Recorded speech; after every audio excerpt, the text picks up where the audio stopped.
Hello guys, welcome back to another racing analysis video. Today's analysis is going to be on the Pacific Classic. So if you watched my San Diego handicap analysis, which I did about a month ago, this is going to be very similar to that because there's a lot of returning horses. So, let's get into it. So, first is a very popular returning horse from the San Diego handicap, Midcore.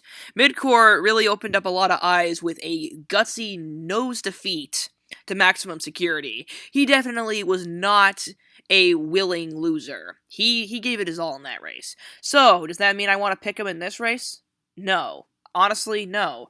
I think Midcore is better at distances shorter than a mile and a quarter, especially considering that his best races, such as the Native Diver and that San Diego handicap victory, were at a mile and an eighth and a mile and a 16th.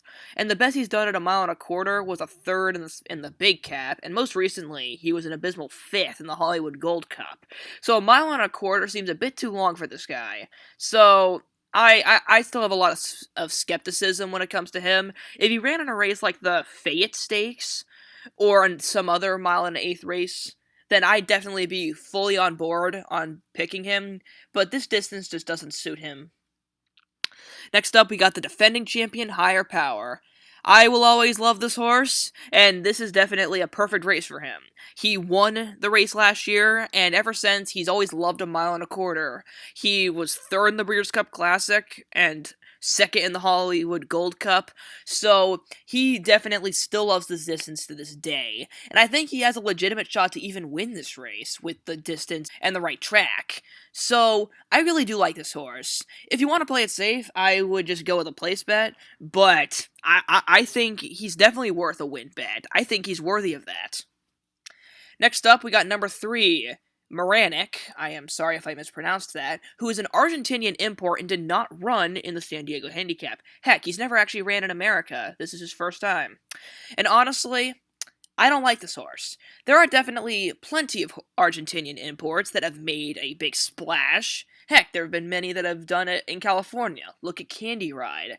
But he doesn't scream to me as a Candy Ride. I mean, he struggles to win Grade 1 races in his home country of Argentina. And if I'm being honest, racehorses in Argentina, 9 times out of 10, are not nearly as good as North American runners. There was a horse a couple years back who was an Argentinian Grade 1 winner and track record setter named Mystery Train. He ran in the 2014 running of the race. He was near dead last, and I think that's the kind of horse Moronic's gonna be. Next up is another toss for me, Dark Vader. Now, on paper, he already doesn't look too good. His last win was an allowance race, and he's been struggling in stakes company recently.